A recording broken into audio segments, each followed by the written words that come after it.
Rob, let me come to you now for some positivity. Well, I guess so, because I want to talk about Jadon Sancho before we actually talk about who's actually in the squad. So no Jadon Sancho, despite making it to a Champions League final. It probably came a little too late for Gareth Southgate. But does his omission, I suppose, surprise you somewhat? Because you know what they say, you're only as good as your last game, and his last couple of games have been really good.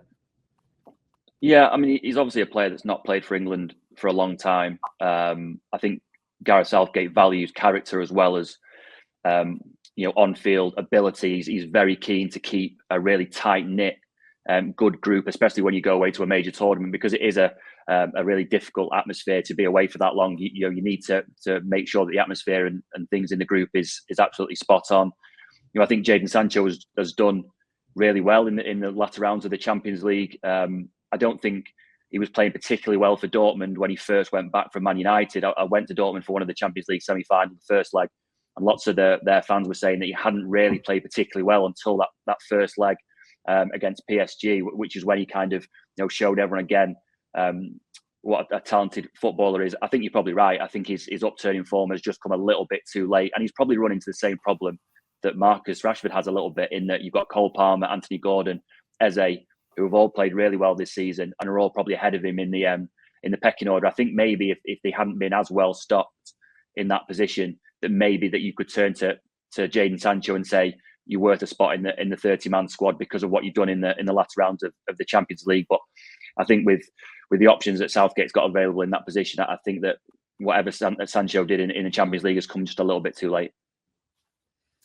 Well, let's talk about now people who are in this squad. So is a Luke Shaw, even though Gareth Southgate has said that he is really, really up against it. And we do know that his specific position there on the England team is one that they probably could use all the reinforcements for. Oggy, and like I said, we have to reiterate that this is a provisional squad. Gareth Southgate is going to cut it down. And with him admitting Oggy, that Luke Shaw is really up against it based on the injuries that he's had, and we know he tends to have. What do you make of his inclusion in the team, and whether or not we will actually see him in the final squad? Well, I'm not surprised that he's in, a bit like the Rashford decision. I think Luke Shaw is because he's a left back, and there's no left back. Ben Chilwell's out. There's no problem on the left side of defence. So I think in ordinary circumstances he wouldn't be in the squad because he's not played enough. And I think even if he gets himself back on the pitch between now and the end of the season this weekend, and it's hard to see him playing the FA Cup final. Even if he plays one of the games in the friendly games, Luke Shaw takes a long time to get over injuries. When he's been out of the side for a while, it does take a while to get his fitness back. So you're gambling on so many elements here.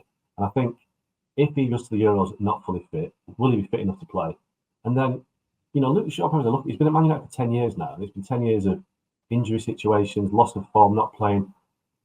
Luke Shaw probably needs to miss this tournament, in the sense that if he missed the tournament, he has summer to fully recover, because if he goes to the Euros and picks up another injury or has more fitness issues, it's going to have a knock-on effect the next season. And I think because he's missed so much football at Man United, really, I think being at the Euros could do more harm than good.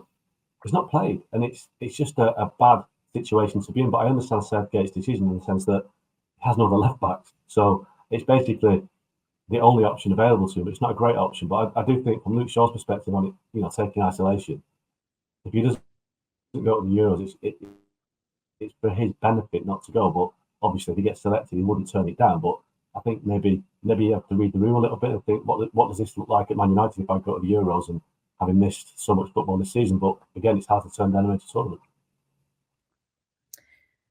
Yeah, Rob, what do you make on Luke Shaw's inclusion? I think it's desperation. I think it's nothing but desperation. You look at that squad, there's one recognised left back in that squad in Luke Shaw, who hasn't played since February and has barely played all season.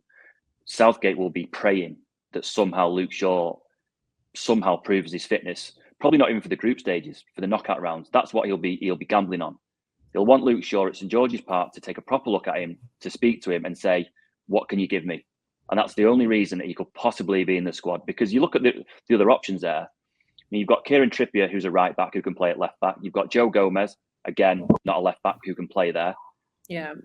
As far as I can see, there's no one else. So the only reason Shaw is in there is because there has to be a tiny, tiny hope that he might be fit for the knockout rounds, which is a massive risk going into a major tournament. That there can be no other reason that Luke Shaw is in that squad, because in terms of if you're using the injury line to say, well, we can't pick Jordan Henderson and we can't probably pick Calvin Phillips, or you can't then go and pick Luke Shaw because Luke Shaw's been as injured as the rest of them. It's desperation. It's as simple as that.